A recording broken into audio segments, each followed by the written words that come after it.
Yeah. Good evening, friends. Sorry for the delay, some technical error, but we'll start. And it's a good time to play. So, what we are going to do is we are going to see how we can use sports to teach our children. And you may well ask, why sports? So, we are going to address the creative diversity. Next slide, Kunal. Uh, we are going to address the creative diversity inherent in learning by using sports as a context through which literacy and scientific principles can be explored. We all know that sports has a lot of science and maths and language involved, and we also know that sports is a vehicle. Not only are students learning the underlying principles of science embedded in the mechanics of performing a sport, but they are also learning the scientific principles in an atmosphere that embraces the psycho-social, creative, emotional connect to learning. We need all these. They have to be all present for the knowledge or information that we are giving to be embedded and made concrete.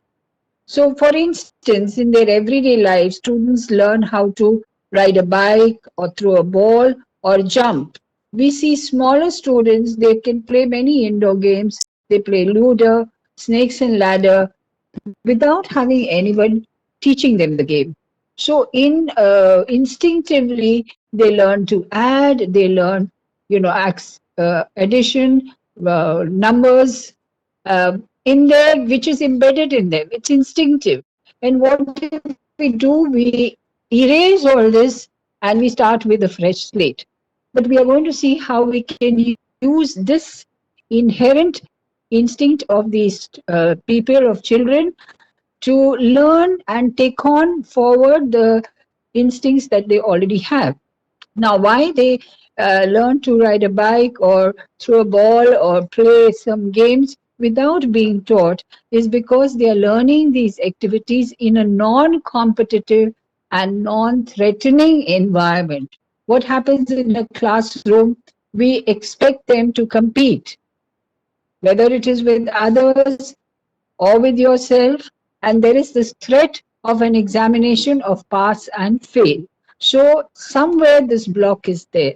So we are going to remove this block by taking them out into the games field and taking learning from what they like doing. So what they are not aware of is the scientific and mathematical principles laden in performing these activities. So the students learn these concepts or principles in a context that is foreign to their everyday experience. Now, in a classroom, we cut off their experiential learning and we start with theoretical knowledge, which definitely is not very conducive to learning. So the academic and everyday experiences of students can be bridged through the creative process of using sports as a mechanism to learning science, mathematics, and other subjects. So something that they like doing, so we take it forward from there. Using sports as a creative vehicle for learning scientific and mathematical principles responds to the call for creating innovative and creative programs that provide access to cutting edge strategies in promoting science or any other literacy. Now, we know that during the COVID, we had to go to online classes, and we all said we are unable to teach because we can't do many things. And here we have, every school now has games classes, sports program, and they are excluded from the rest of the learning that the students do in school. But we all know that there are many things that can be learned from the playground. So, because individuals may differ in their specific profile intelligence, education needs to be diverse in its offerings, both in terms of content and format of instruction. Now, we don't need somebody to tell us that this person will learn in a special way and another in another way. On the games field, they all learn in the same way. And all the multiple intelligences are addressed at the games field.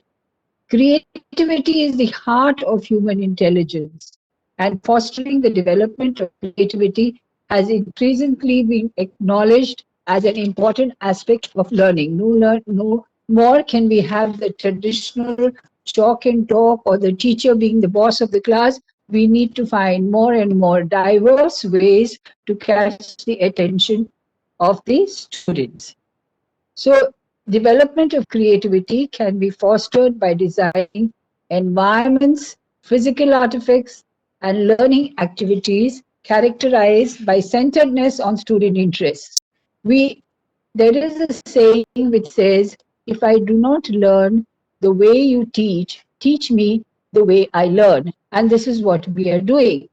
All students are interested in games and sports, and we are going to use this interest to make them learn what we want them to learn and have a playful exploration. So, creative learning environments promote the experience flow, which depends on alignment of learning activities with students' skills, talents, and interests. Everything is aligned. The learning activities with students' skills, his talents, and his interests, and thereby this you sustain the knowledge that you're going to give the students. The intuitive mode of learning, I told you about how in childhood they learn games intuitively, embedded in students' everyday lives, is of a different nature from the analytic mode common in the STEM disciplines, and therefore students need embodied forms of learning to reconcile the modes of learning. So something that is intuitive in them has to be entwined with something that we give them. So an embodied learning has to take place. So, by providing mathematical and scientific concepts through the vehicle of sport, we are reaching students at multiple levels of intelligence. We are engaging students in embodied and embedded cognition and taking areas of students' interest as a starting point for strengthening the education of students in mathematics, science, and all subjects. We all think that we can go and play a game and come back tired and say, "Oh, we had a great game." But there is so much more, and this is where cross-curricular activities and learning can take place. So it also creates an authentic and diverse atmosphere in which the youths are empowered in an atmosphere which counteracts the obstacle to learning.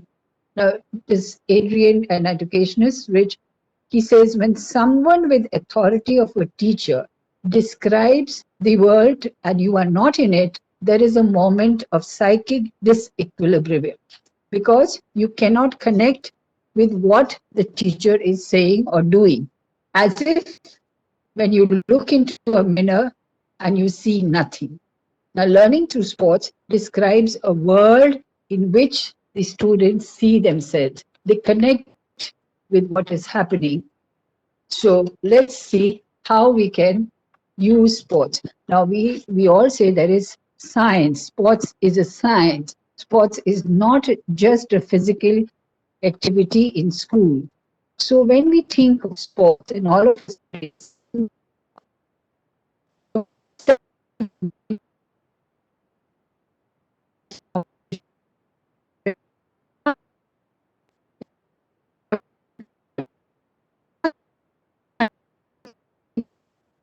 it's obvious that anyone who loves sports is that it is a powerful demonstration of pushing the human body to its limits. We all know that. What's less obvious is that sports is actually powerful demonstration of science.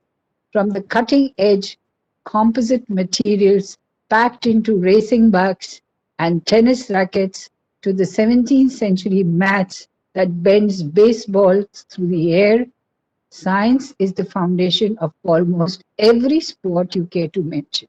And now students are watching Olympics, they've just watched the IPL, they are watching football, they watch cricket very, very closely, very popular game. So we can take this interest and use the tactics used by the players to explain certain concepts. How can you say Bolt sprint so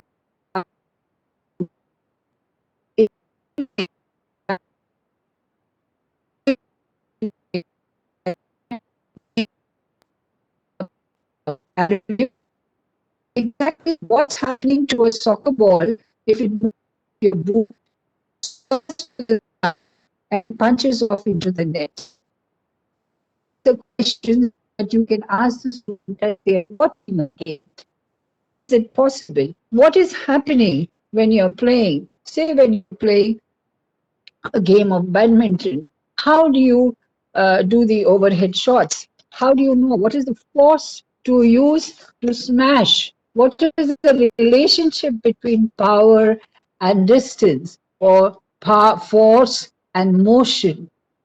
How much force is required to stop or start moving, or to change your speed and direction of motion?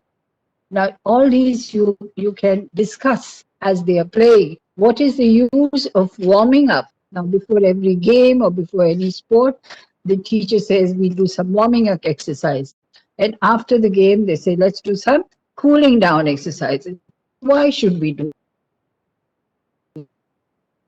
all this? These are all part of science. So science is, and what is science? Science is all about understanding how the world works using theories tested through experiments. And we are using games as an experiment. At first sight, sport appears to be something different. Training hard to beat an opponent, and it could be anybody, another person, a clock, a measuring tape, little voice in your head that keeps pushing you to do better.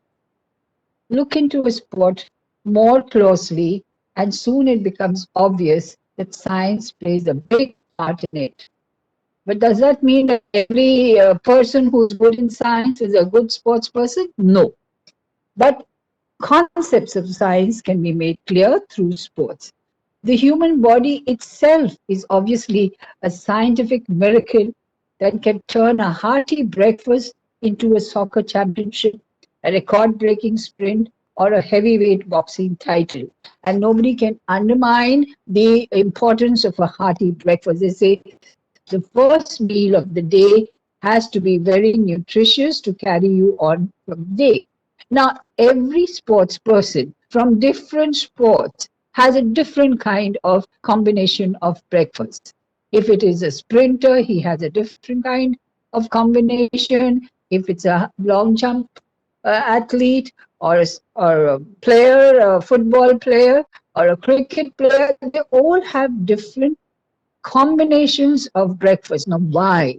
Why is this combination needed? Is the concept that you will tell the students, or the students will want to know what is so different in having a different breakfast. So, biology comes into it. Physics, for example, tells us how far you can hit or throw a ball, but it also explains how fast a swimmer can cut through water, or how a diver can somersault, and even why long jumpers have to move their arms in such a drastic way as they fly through the air. They'll they would have noticed that there's a run up, and a long jumper, suddenly puts his arms up or behind and his feet forward. Why does he need to do that? So let's look more closely at the science behind a few different kinds of sports. They can be ball sports, or track and field, or sports that defy gravity, like gymnastics and skateboarding. So let's see what happens. So, but you may say these are very high sounding for high school students. So what do we do with the smaller students? Because the smaller students can come out and play, and they take steps, you say, from this line to that line, run. Now they can count the number of steps that they are taking, And then when they come back, you can tell them, you tell me how many steps you have taken, and they can compare it with their friends' number of steps and make a comparative data, or they can compare their own steps at the next time and compare it with their own data, and then discuss whether if they walk faster the same distance, do they take the same amount, a number of steps, or the steps decrease or the steps increase. So, and then of course measurement can come into teaching as you go along. So here we have the smaller children doing this. They also play relay games. So, so relay game, or they can have special points for them. So you have a relay game. You will keep a relay at one end, and you have say 4 teams, and whoever goes and collects one at a time the articles wins. That's what a relay team is. So here we can bring it English. You can put alphabets into the basket, and you can call out words. So the first person goes and picks up the first letter of the word that you want the children to make, and the second person goes and picks up the second letter, and so on and so forth, until you get the number of words that you want the children to make. And the team that finishes first is the team that gets a point. So this is what you can do with smaller children also. So this is cross-cultural activities that you can have in the lower classes. And in the higher, if you have a fitness center in the school with cardio equipment, you can ask students to use math skill to calculate their target heart rate zone. And they can write it on a paper, comparing and contrasting different games in class, telling you which game keeps them in their target heart rate zone longer and why. So the moment they start thinking, they will take interest in what your basic concept you're trying to teach. So what about hit and run ball sports? We know that, we have basketball and we have handball, volleyball, cricket, etc. So what happens if you studied physics at school? You'll know that we can use a few relatively simple maths equations to predict the parabolic path of the object flying through the air. This is called ballistics, and it governs everything from how bullets fire out of rifles and how cricket balls soar through the sky. So the basic idea is simple. When you throw or hit a ball upwards, you apply a force that makes it accelerate. The vertical velocity and the horizontal velocity are independent of one another, though both are important. And if you're trying to make the ball go as far as possible, as the ball shoots up, the force of gravity pulls it back down, slowing its vertical velocity to zero, and then accelerating it back towards the ground. It's easy to calculate how long the ball will stay airborne, and using this, you can figure out how far it will travel. So, most cricketers know this, and people who observe cricket games will also, over a period of time, be able to predict. So, how far it will travel by multiplying the time in the air by the ball's horizontal velocity. Now, there is this photo of this Persian goalkeeper. So, sheer skill or cunning physics? What does he have? Your brain calculates the trajectory of the ball fly, and how to kick it to reach a particular spot. So, if you think of Maradona and you think of Ronaldo, and you say, wow, look at their skills have been scientifically tried and trained, and they have worked over it. It is not just something that, of course, it's a great skill to have, but it's not inborn. It is something that they have used their science to improve and institutionalize.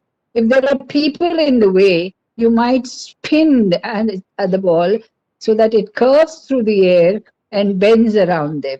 Skillful players learn how to do this by trial and error. But scientists could also figure out how to achieve the same effect using the same laws of aerodynamics. Again, a part of physics and a part which is used. We must remember that all sports people, they are not just playing the game all the day. They have to go through various classes where all this is explained, whether it is ballistics or aerodynamics or whatever, it is explained and ingrained in them, and then they try various tricks. So bats, and there are different kinds of bats. There's a cricket bat, there's a baseball bat, there are badminton rackets, and there are tennis rackets, and various kinds of rackets. So why do we need bats? We could have played with our hands.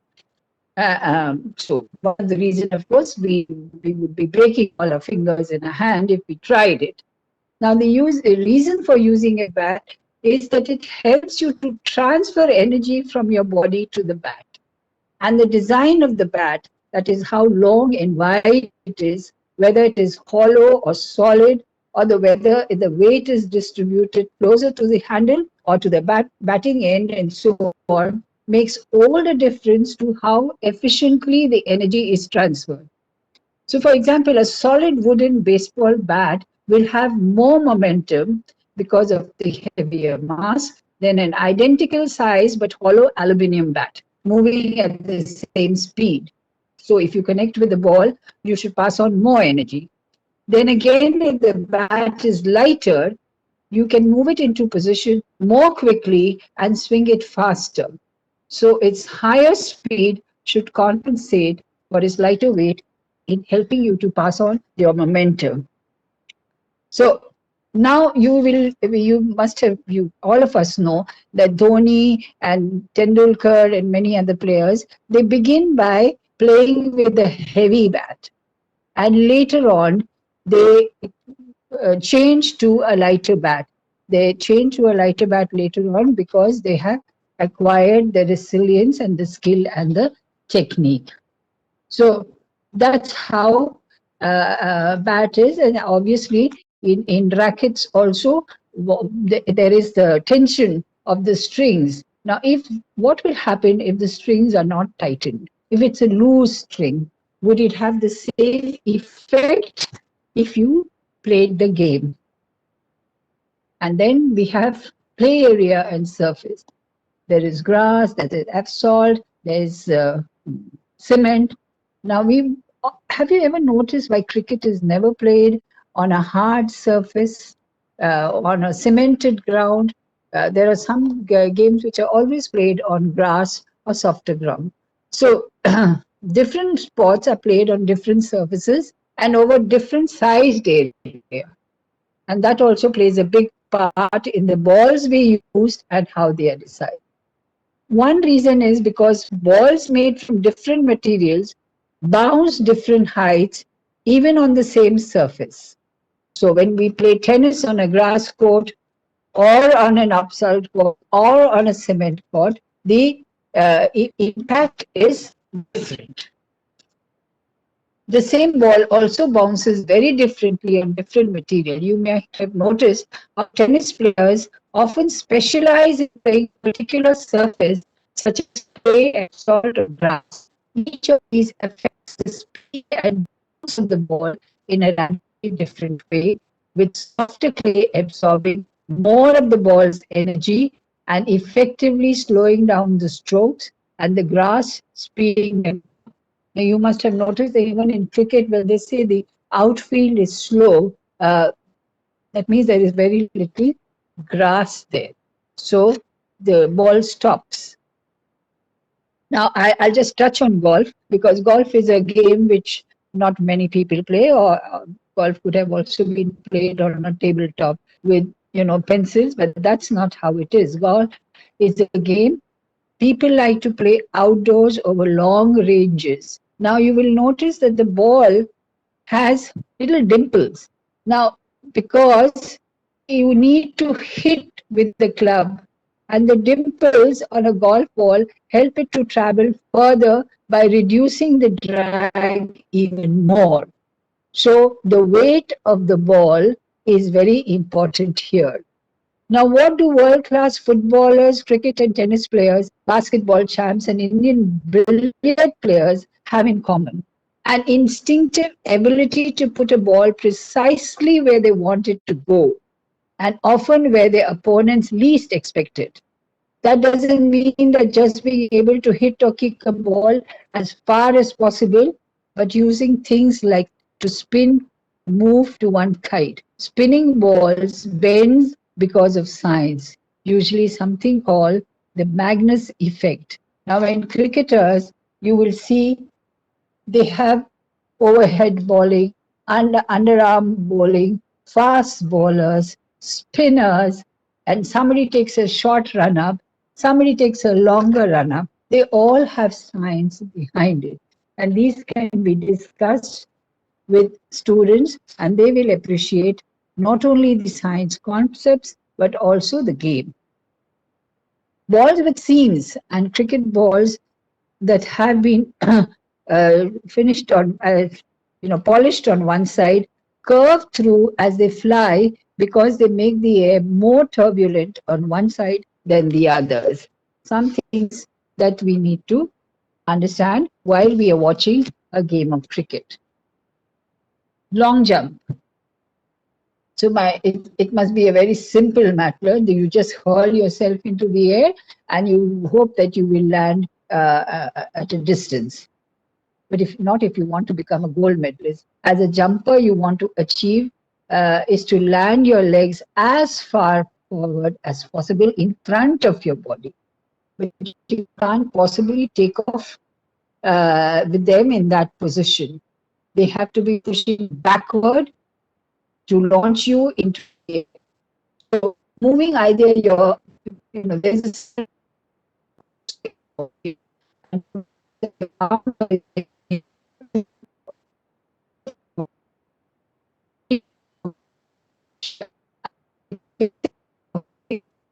angular momentum can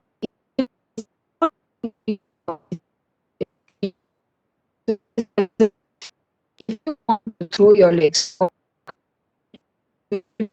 is to throw your arm upwards. It is a bit like when you're swimming and you want to stand up. If you bring your arms down quickly in front of you, your legs shoot down beneath you to ensure conservation of angular momentum.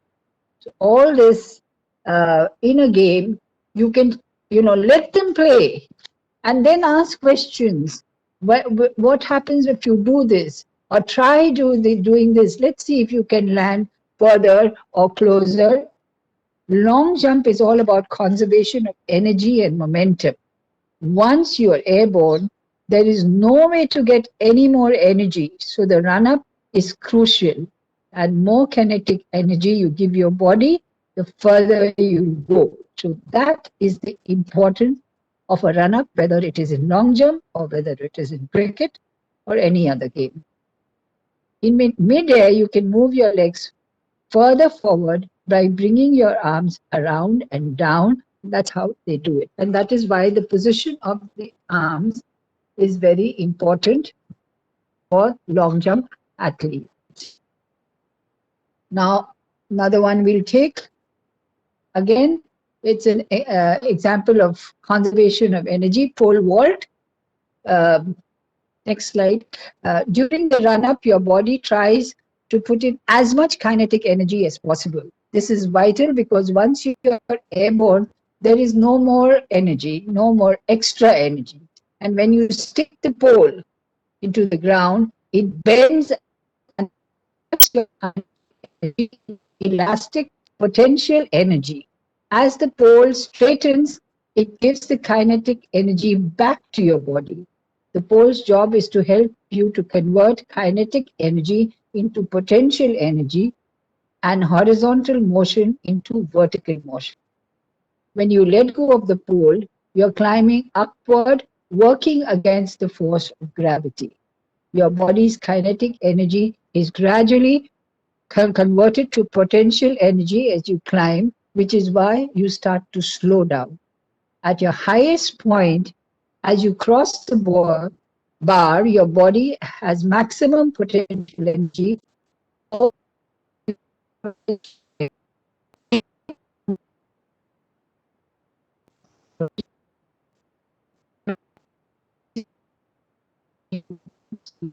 Airborne. So, also much of science.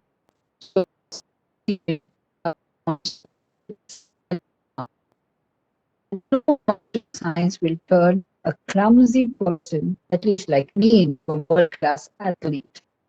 So does science take the fun out of explaining all this kinetic energy, potential energy, magnum, since all these things? Does it take something away from the sport? Not a bit. It adds an extra level to our understanding. Our amazing sports stars even more how much of work they had to go through, and one may think, I'm not good in studies, I will go and become an athlete. That's not so. There is a lot of studies involved even in becoming a sports person. So let's see now. We will do maths in sports. Maths is a subject which many students detest. So let's make it interesting. So maths often seem like gibberish to kids who have maths anxiety. I'm one of them. To those children, seeing numbers and symbols on page means very little.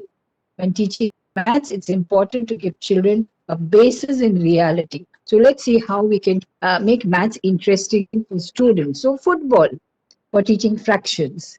So sports makes a great introduction to fractions. Now, with the JFA here, students are very interested in football and they go to watch these football matches. So this is going to be interesting for them. Each part is a quarter. The football game, of course, has 4 equal parts and each part is a quarter. After 2 quarters, there's a half time. 2 quarters make a half. You can also find fractions on the field. About what fraction of a football field does the end zone take up? Combine fractions and measurement skills to find the answer. And they will love doing this. You can take them out into football field with their pens and everything. So we can also teach them mean, median, mode through hockey. This picture, next slide, please. This picture shows you can measure the height of these athletes, find the average mean height. So using the game of hockey to illustrate the difference between mean, median, mode. In a set of data representing the number of goals scored by a player, we see a vast difference in mean, median, and mode. The mode of the data is 0 because most hockey players score 0 goals. However, the mean and median trend upwards because there are some players who have scored up to 50 goals in their career.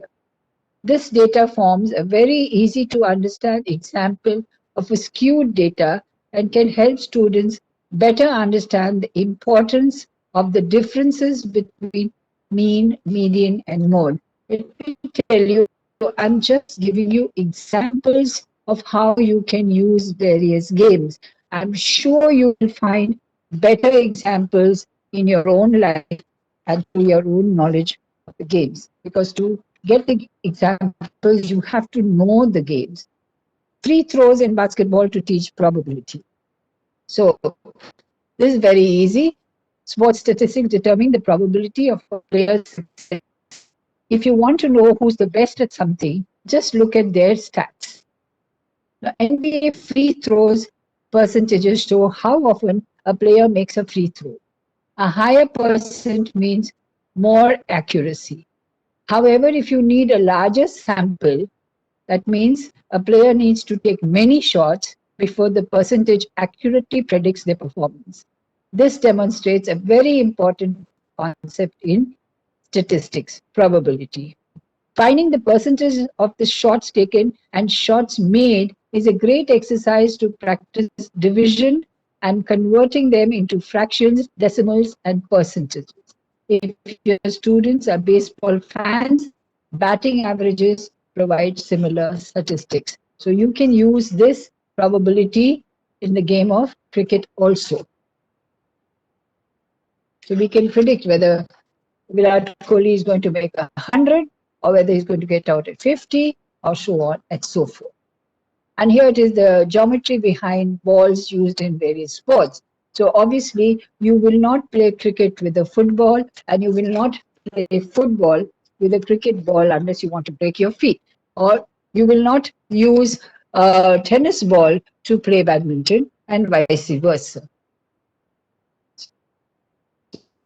Come in various shapes also. A great example is ball in tennis. The player tries to hit the ball at a angle, barely going over the net. That's the best hit one tennis player can do because it gets the ball to the ground faster and it makes it harder to hit. So try measuring the perfect angle to get the ball over the net from a certain height and distance away on the court. Now, the science behind the weight of the ball, the size of the ball, matters. So, and you have to discuss why they come in different sizes, why they weigh differently, and why different games have different balls. Teaching children maths through real life applications like this is a great way to make concepts stick. However, making sure your children are taught maths in a creative way that fits their needs can be difficult in a traditional school system. So, if we say that we are going to do only through in the classroom and through and talk, it'll be difficult.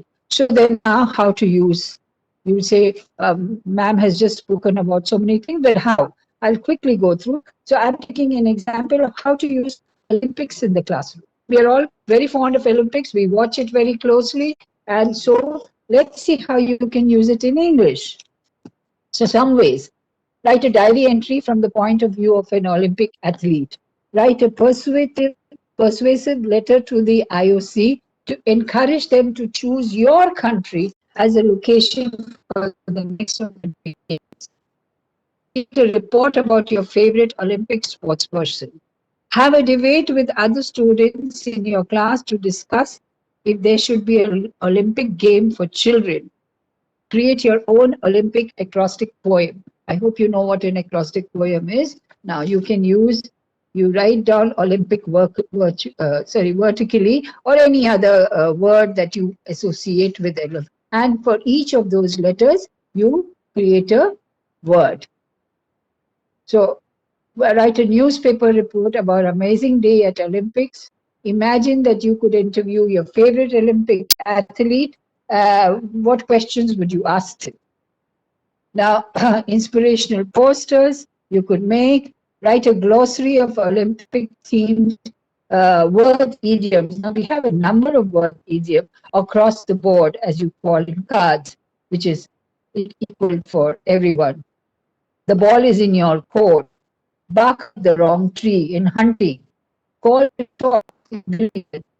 Chip down to the wire. Front runner. Get a head start. These are all idioms. And you can find many more. And you can get the meaning and example sentences. Tell them to make sentences with them. So that will be enhancing their vocabulary also. Write a biography of your favorite athlete. Write a newspaper report about a controversial Olympic decision. Create a character profile about a new Olympic mascot. Write a script for a presenter of a TV show. You could also find a video clip of an Olympic event and imagine that you're a commentator and how would you describe the session. So that would be, again, speaking, communication exercise. So you have writing exercise, you have communication exercise, you have research, everything all in one. Now, maths. Use statistics from previous Olympic Games for your own data handling activities. Could you make your own Olympic word problem and ask a friend to solve them? Make a sorting diagram to show the similarities and differences between the ancient and modern Olympic Games. Make a comparative performance chart of your favorite athlete in the last two Olympics and predict his performance in the next game. Create your own medal chart based on the results of last year's games.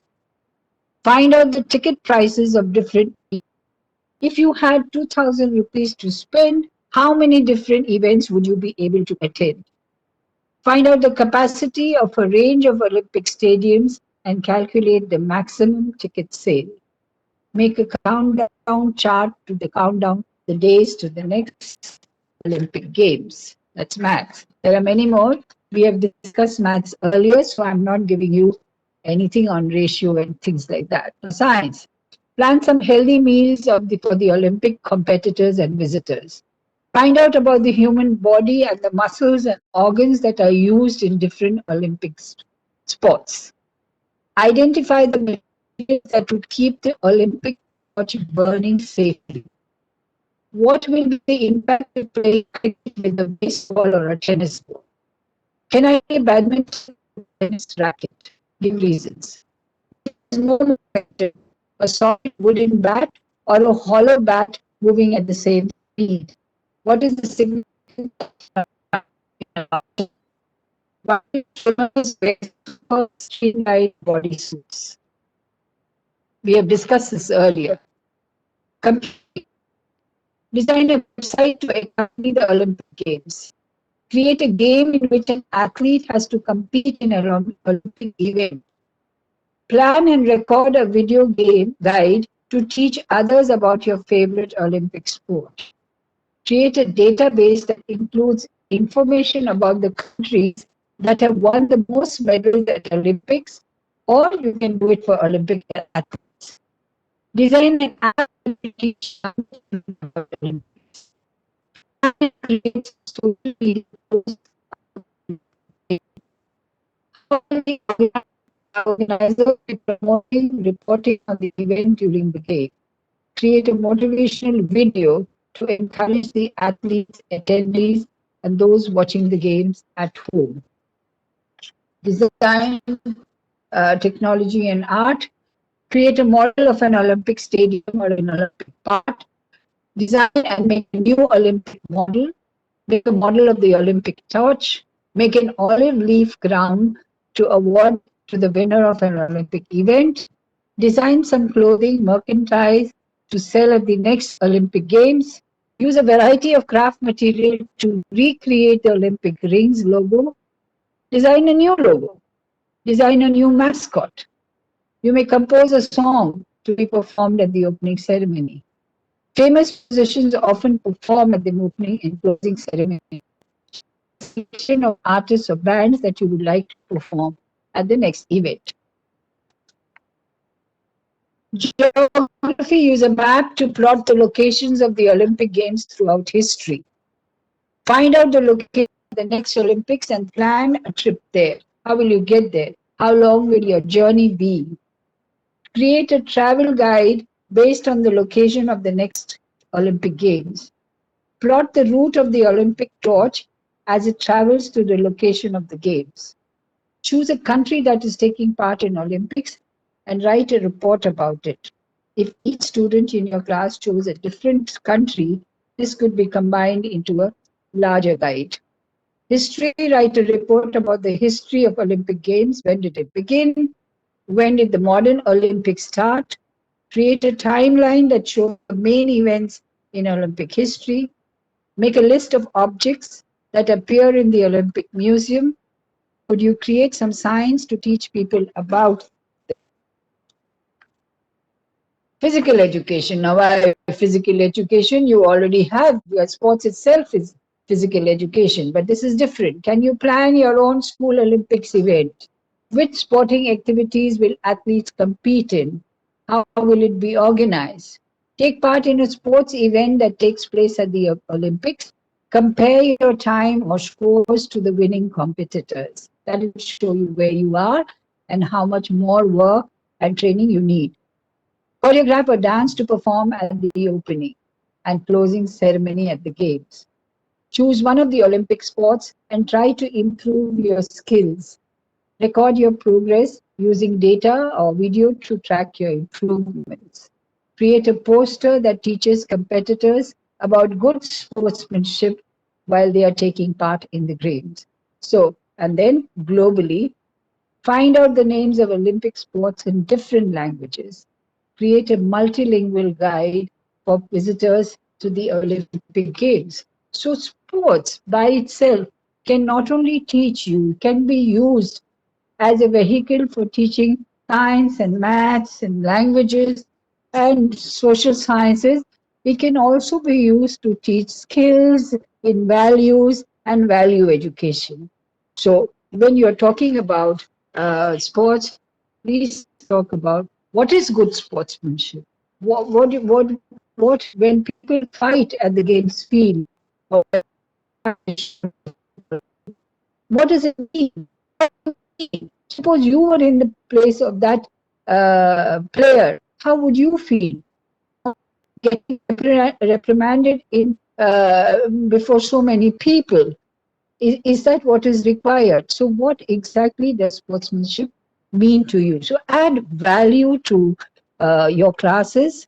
Some way or the other, it can be linked to value education also.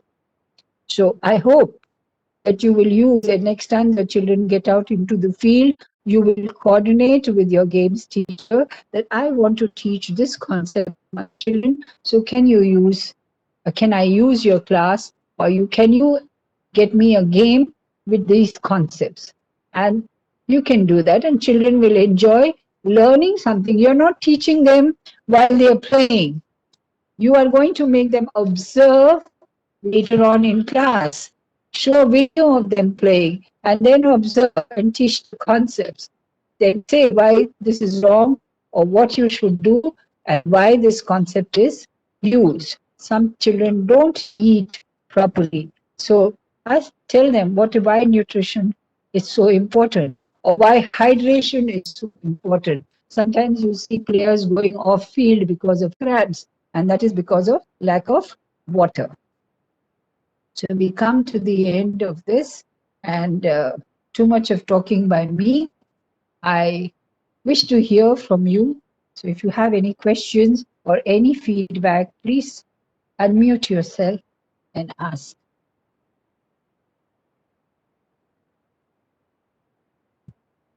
Sure, there must be questions. There must be.